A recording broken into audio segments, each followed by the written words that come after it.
آپ سب کو میری طرف سے بہت بہت سلام۔ ہم پڑھیں گے متی کی انجیل باب 2 پہلی 12 آیات ہم پڑھیں گے۔ جب یسوع ہیرودس بادشاہ کے زمانے میں یہودیہ کے بیت لحم میں پیدا ہوا تو دیکھو کئی مجوسی پورب سے یروشلم میں یہ کہتے ہوئے آئے کہ یہودیوں کا بادشاہ جو پیدا ہوا ہے وہ کہاں ہے، کیونکہ پورب میں اس کا ستارہ دیکھ کر ہم اسے سجدہ کرنے آئے ہیں۔ یہ سن کر ہیرودس بادشاہ اور اس کے ساتھ یروشلم کے سب لوگ گھبرا گئے، اور اس نے قوم کے سب سردار کاہنوں اور فقیہوں کو جمع کر کے ان سے پوچھا کہ مسیح کی پیدائش کہاں ہونی چاہیے۔ انہوں نے اس سے کہا، یہودیہ کے بیت لحم میں، کیونکہ نبی کی معرفت یوں لکھا گیا ہے کہ آئے بیت لحم یہودا کے علاقے، تو یہودا کے حاکموں میں ہرگز سب سے چھوٹا نہیں، کیونکہ تجھ میں سے ایک سردار نکلے گا جو میری امت اسرائیل کی گلہ بانی کرے گا۔ اس پر ہیرودس نے مجوسیوں کو چپکے سے بلا کر ان سے تحقیق کی کہ وہ ستارہ کس وقت دکھائی دیا تھا، اور یہ کہہ کر انہیں بیت لحم کو بھیجا کہ جا کر اس بچے کی بابت ٹھیک ٹھیک دریافت کرو، اور جب وہ ملے تو مجھے خبر دو تاکہ میں بھی آ کر اسے سجدہ کروں۔ وہ بادشاہ کی بات سن کر روانہ ہوئے، اور دیکھو جو ستارہ انہوں نے پورب میں دیکھا تھا وہ ان کے آگے آگے چلا، یہاں تک کہ اس جگہ کے اوپر جا کر ٹھہر گیا جہاں وہ بچہ تھا۔ وہ ستارے کو دیکھ کر نہایت خوش ہوئے، اور اس گھر میں پہنچ کر بچے کو اس کی ماں مریم کے پاس دیکھا، اور اس کے آگے گر کر سجدہ کیا، اور اپنے ڈبے کھول کر سونا اور لبان اور مر اس کو نظر کیا، اور ہیرودس کے پاس پھر نہ جانے کی ہدایت خواب میں پا کر دوسری راہ سے اپنے ملک کو روانہ ہوئے۔ آج ہمارا عنوان ہے، میں بڑے دن کے موقع پر کن لوگوں میں شامل ہوں۔ پہلے ہم آیت با آیت سیکھیں گے۔ ہم نے شروع کیا جب یسوع ہیرودس بادشاہ کے زمانے میں یہودیہ کے بیت لحم میں پیدا ہوا تو دیکھو کئی مجوسی پورب سے یروشلم میں یہ کہتے ہوئے آئے کہ یہودیوں کا بادشاہ جو پیدا ہوا ہے وہ کہاں ہے۔ جب یسوع ہیرودس بادشاہ کے زمانے میں، تو ہیرودس کون تھا؟ ہیرودس اسو کی نسل سے ادومی تھا، جو نسلی لحاظ سے یہودیوں کا دشمن تھا۔ اس نے سامریہ شہر کو دوبارہ تعمیر کیا اور اس کا نیا نام شہنشاہ کے نام پر کیسریہ رکھا۔ بحیرہ روم پر بندرگاہ بنائی، جگہ جگہ قلعے اور بستیاں تعمیر کیں، یروشلم میں اپنا قلعہ بنوایا، مزید ہیکل اور انتونی کے قلعے کو دوبارہ تعمیر کیا۔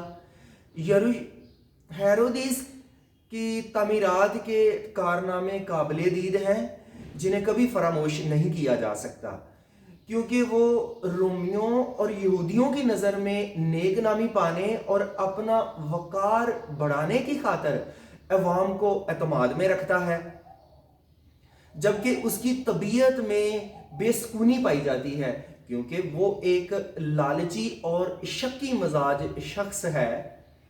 اس نے اپنے بیٹوں، بیوی اور اس کے ہشمونی خاندان کو قتل کروا دیا۔ آج بھی بعض مثالیں ملتی ہیں جو اپنے اقتدار اور تخت کی خاطر کسی رشتے کا لحاظ نہیں کرتے۔ اسی خطرے کے پیش نظر اس نے 2 سال کے بچوں کو قتل کروا دیا تاکہ یسوع بھی اسی دوران ہلاک ہو جائے، جبکہ یسوع اس وقت شیرخوار بچہ، وہ کب جوان ہوتا اور کب بادشاہ بنتا۔ مزید ہیرودس کی حکومت کے اندازاً 2 یا 3 سال باقی رہ گئے تھے، اور وہ ایک عمر رسیدہ شخص تھا۔